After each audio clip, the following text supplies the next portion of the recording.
इसलिए अगली बार श्री सद्गुरु महाराज की पूज्य रमन बाबा बार बार आपसे निवेदन भगवान की जय, सद्गुरुदेव भगवान की जय। क्या बताऊं उस समय का जो चल रहा था वातावरण, 5 भाई 5 में आंच नहीं आया, एक भी नहीं मरा। जैसे ही 5 भाई पांडव का विजय प्राप्त हो गया, वैसे ही भगवान श्री कृष्ण इधर 5 भाई पांडव तो नहीं था आश्रम में, लेकिन द्रौपदी। गुड मॉर्निंग गाइस, एक वापस से नई वीडियो में स्वागत है। आप लोग कैसे, आशा करता हूँ बढ़िया हो दोस्तों। फाइनली हम भी अच्छे हैं। तो आप लोग को पता है कुछ दिन पहले हम एक वीडियो डाले थे जो कि धरारा कला में जिला अधिवेशन का सतमत सत्संग का आयोजन रखा गया था 12 एवं 13 मार्च को। तो आज है फाइनली गाइस 12 मार्च और पहला शिफ्ट वाले सत्संग आज शुरू होने वाला है। तो लेकर के चल रहे हैं सीधे सत्संग में, और बाबा का आज जितने भी परफॉर्मेंस होंगे स्टेज शो के माध्यम से, भजन और कीर्तन, तो आप लोग को देखने के लिए मिलेगा और प्रवचन भी। तो चलो लेकर के चल रहे सीधा हम प्रोग्राम में, और बाबा का आज प्रवचन आप लोग को देखने के लिए मिलेगा स्टेज शो के माध्यम से। चलो ब्लॉग को करते कंटिन्यू और सुनिए आप लोग प्रवचन बाबा। इसलिए मिलने वाला परमात्मा वही बारिश मुक्त कहते हैं, उसे जो प्राप्त करता है मुक्त कहलाता है। तो ये आप लोगों की सेवा में कहा उसके बाबा का आह्वान हो गया है। जय श्री सद्गुरु महाराज की जय। श्री सद्गुरु महाराज की जय। पूज्यपाद स्वामी शंकरानंद जी महाराज को जो वाराणसी काशी के कैलाश मठ से पधारे हैं, श्री सद्गुरु महाराज की जय। पूज्य रमन बाबा बार बार आपसे निवेदन कर रहा है कि गुरुदेव भगवान का जय जयकार उच्च स्वर में होना चाहिए। एक बार गुरु महाराज का जय जयकार लेने के बाद 33 करोड़ देवी देवता ब्रह्मा विष्णु महेश का जय जयकार हो जाता है। इसलिए हमारे गुरु भगवान की जय, सद्गुरुदेव भगवान की जय, सद्गुरुदेव भगवान की जय। हम तीर्थास्पदं विरचिनुतं शरणं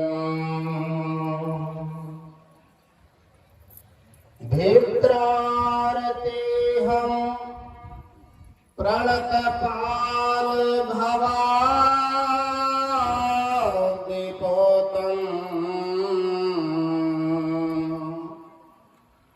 वन्दे महापुरुष ते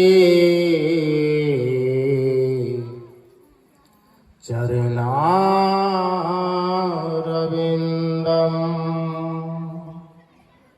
वन्दे महापुरुष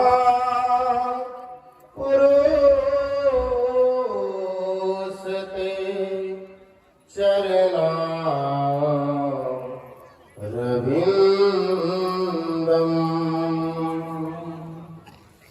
बंदौ माता जनकवती जिसने नहीं को जन्म दिया,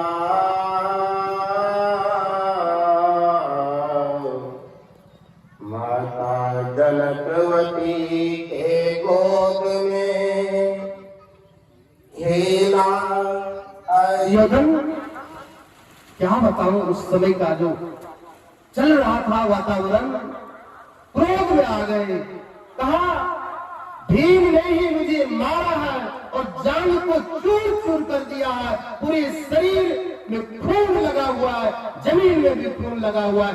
लाओ भीम के मस्तक को लाओ और मैं चाहता हूं उस मस्तक को चूर डालो।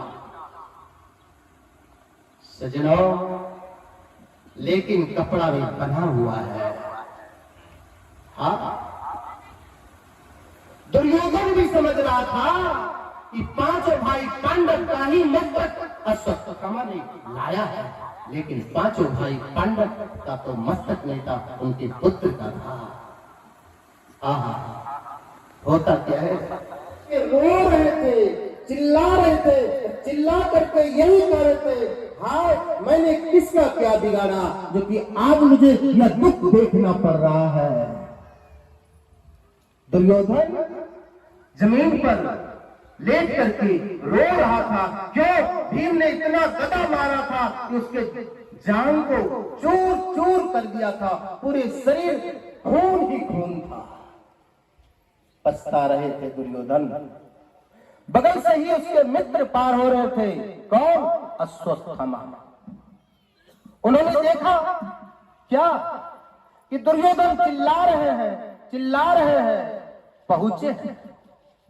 और जैसे ही पहुंचते हैं वहां पर पहुंच करके देख रहे हैं जब उनकी परिस्थिति को कि पूरे शरीर खून ही खून है, खून ही खून है। अश्वत्थामा ने कहा, क्या कहा कि मित्र बताओ ये तुम्हारी दुर्दशा किसने किया है, बताओ, और तुम्हारा अंतिम इच्छा क्या है ये भी बताओ। अश्वत्थामा पूछ रहे हैं। दुर्योधन ने कहा, ये जो परिस्थिति देख रहे हैं कि पूरे शरीर खून ही खून है, मेरे जान में जो है चुरा हुआ है, ये दूसरा कोई नहीं किया है, भीम ने किया है। अच्छा, भीम ने किया? कहा हाँ। तो बताओ मित्र, आपकी अंतिम इच्छा क्या है ये बताओ।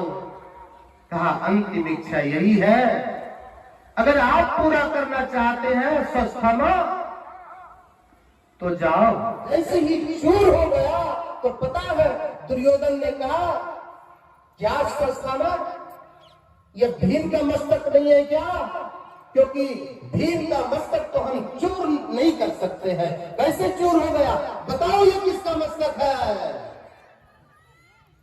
कहा मित्र पता है, पांचों भाई पांडव का मस्तक नहीं है, वह भीम का मस्तक नहीं है, उनके पुत्र का मस्तक है। जैसे ही सुना कि उनके पुत्र का मस्तक है, सजनों क्या बताऊं, उसी समय दुर्योधन रोने लगे। कहा तुमको तो भेजा था पांचों भाई पांडव को मार करके आना, लेकिन उनके पुत्र को क्यों मारा? अरे इनके वंश में कोई रहा नहीं, क्यों? यही सब तो आगे दीप जला था, उस दीप को तुम्हें बुता दिया।